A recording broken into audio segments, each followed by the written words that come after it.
Hey there, welcome back to the Path to Zion podcast, where we are rediscovering the ancient way. We are in the middle of this ongoing series, The Most High Remembers His Covenant.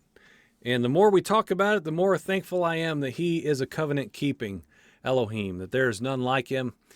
And I am thankful that I have been called in any way to walk in an ancient way, in ancient promises, a heritage, a legacy of sorts, that men for generation after generation after generation have heard the call to enter into covenant with the Most High.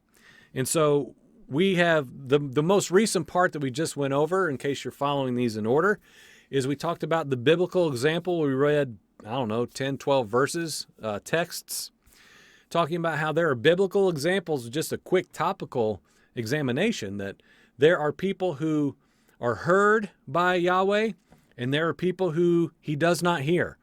There are criteria, whether we like it or not, is what we said, whether we agree with it because it doesn't set well with us or not. The scriptural pattern is there are those that Yahweh turns away from.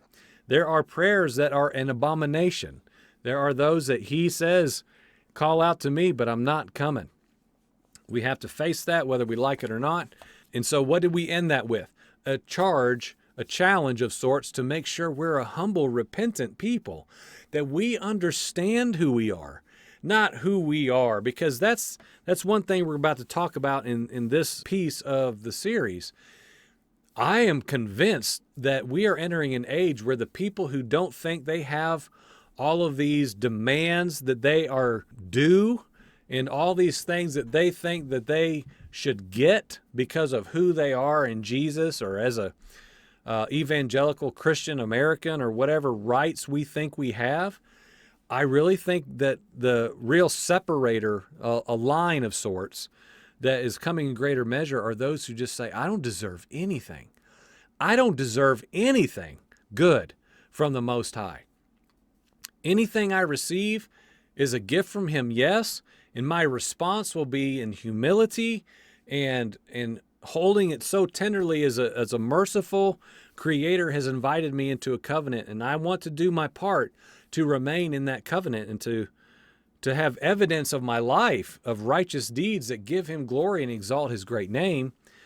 But I shouldn't be here, which leads us to what we're going to talk about here in part 4, which is a biblical example, David and Mephibosheth. And so when I was compiling this study, that this account came to mind. I'll try to link to it. We did at least an episode towards this, maybe a series years ago. I don't remember. It's such an incredible account. And I love biblical themes that have endured all times and circumstances and generations. And so when I was doing this study, I was reminded of this account with David and Jonathan's son, Mephibosheth. Without going into all of it, David calls for Mephibosheth. He's moved to a city where he was living was called Lo-Debar. I remember doing a study towards that when I did that series. And Lo-Debar in Hebrew is a land with no word, no word. There's no hope there. It was a desolate place that, from what my studies, what I remember is people went there to disappear in their shame and just await death, basically. It was a shameful place of hiding. No word. There's no life there. And so Mephibosheth assumes that he's being summoned by the king probably to be put to death. He was one of these things where if you look into the story, the account, and spend some time there, you realize that he was basically just fearing for his life if he ever was discovered. But when he's brought to the king, when he's brought to King David, something miraculous happens. David tells Mephibosheth that he would sit at his own table for the rest of his days as a son. The text tells us that David wanted to, quote, show kindness to anyone left from the house of Saul for Jonathan's sake. So we know the account that Mephibosheth was crippled. He was this forgotten man who had hidden away, deserving nothing good. Yet the king, because of something much greater than Mephibosheth, in this case, a covenant with his father Jonathan, this covenant was remembered by David, and therefore he invited Mephibosheth to come and sit at his table as one of his own sons. Again, this is just a little short snapshot of consideration of a biblical account making this point. And I highlighted this a little bit already. I told a brother just the other day, I believe that this type of principle, which is what? The one who understands they're lowly and undeserving of any favor, kindness, deliverance, freedom, these are the ones who will be marked in the days ahead.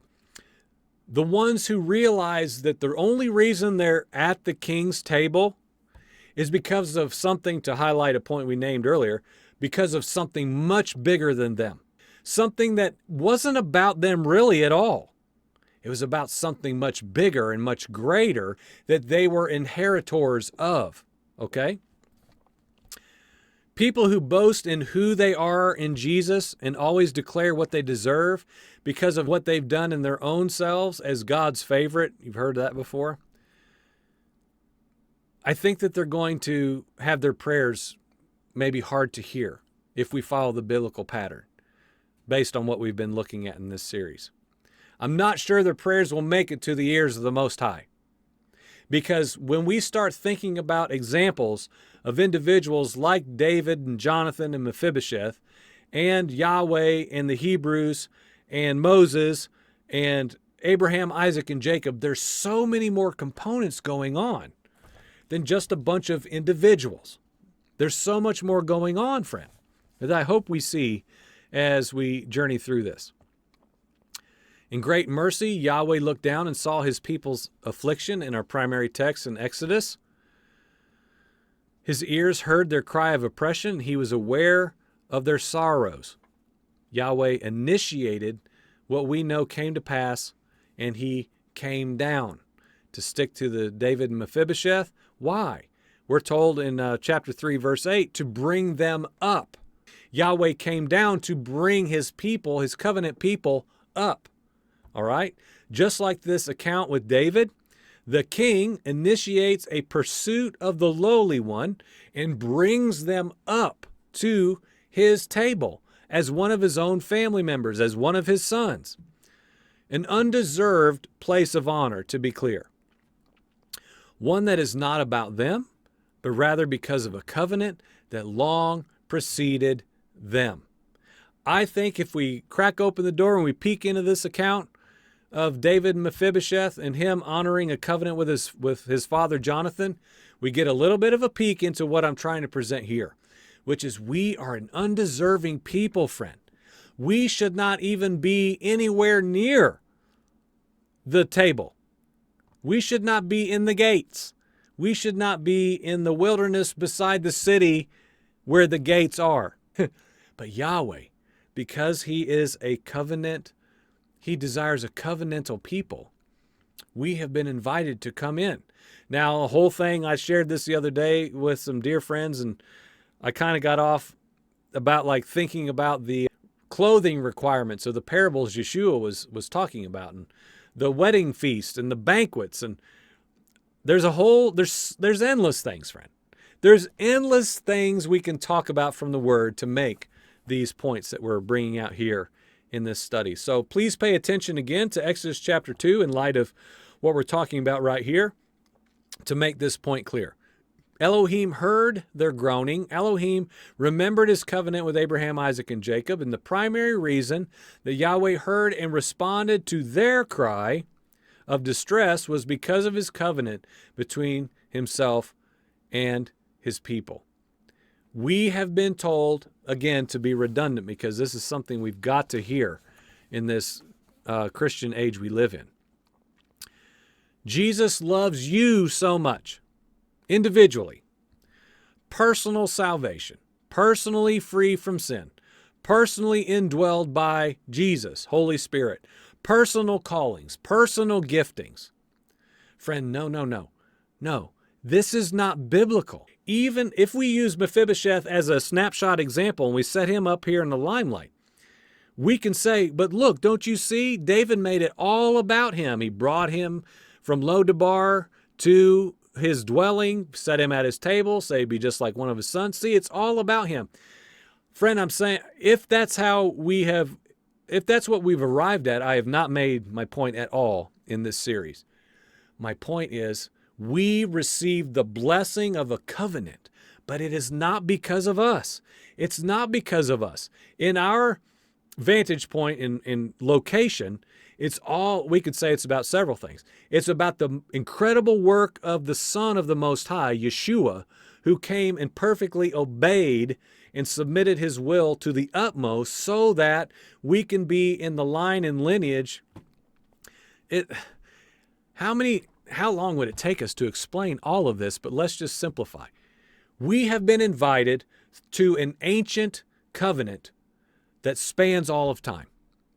We have been invited to humble ourselves in the pattern and likeness of the Son, Yeshua Messiah, who became and is now our great high priest in heavenly places, interceding on our behalf, looking a whole lot like Moses did in real tangible life with the Israelites. And now we have the right to become sons, right? We see that in the Newer Testament. You have received the right to become sons. Well, to use this snapshot again from Mephibosheth, he was brought in to be treated as a son at the king's table, but nothing because of what he did, but because of a covenant. And because of the covenant, he was invited to come in. So, in the case of the Hebrews, this is about a set-apart people that are heard and remembered by Yahweh when they Shavah cried out to him. I can't help but wonder, friend, if we should return to this pattern. In a culture that demands that we deserve the best of everything now, in a land we're supposed to be sojourning through, I wonder if we should be in the dirt, crying out for our covenant-keeping Creator, the Most High, to continue to do what he's been doing through all of the timeline of humanity. Instead of demanding the comforts and meals of Babylon or of Egypt, I wonder if we should start walking metaphorically and set our gaze on the Promised Land, which for us is going to be New Jerusalem. Perhaps Yahweh will again take notice of us, consider us, respond to us. Perhaps he will hear and respond in the way that he did with all these that preceded us who were humbly willing to walk in his ways. Perhaps he will remember his covenant and move on our behalf. And before anyone gets all excited and thinks that I'm using this to justify it doesn't matter what we do as long as we're in covenant, let me set the record straight, because that would be misunderstanding covenant. Because in the original Exodus account, the people absolutely had to obey the commands of Yahweh in order to be set free for the Passover event. Their obedience marked them as Yahweh's set-apart people. Put the blood on the doorpost, go in, close the door, don't come out till morning, good night. As simple as it was, you come out, you are cursed. You stay in and obey, blessing. Right? Yahweh will absolutely do what he says. If you do what he says, you will join yourself into his promise. In this case, disobedience brought death and judgment alongside the Egyptians who disobeyed. The death angel did not show partiality according to bloodline. This is a whole other thing. We could talk about this arm over here. Blood on the doorpost was required, period. We've talked about that in Passover videos here before. Not faith, not belief, not even genealogy now. Obedience alone. Obedience and covenant are inseparable. I believe we're answering more towards our two primary questions as we venture along here, and we'll reiterate them again. How do we be sure that we've entered into an ancient covenant that is beyond us? I would say we follow the pattern of those who have gone before us, for starters. What do we need to do now because of this covenant? We do what they did. As Messiah told us, that the true sons of Abraham do the works that Abraham did. We receive the promises of the covenant with our fathers, and we perpetuate a generational genealogical path, line of people who give glory to the Most High. Why? Because he remembers his covenant, and that incites me to want to remember his covenant also. I hope this is resonating with you, as we have one part left and we're going to be done. I want to get a drink of water. You've been watching the Path to Zion podcast. We're rediscovering the ancient way. Thank you so much for watching.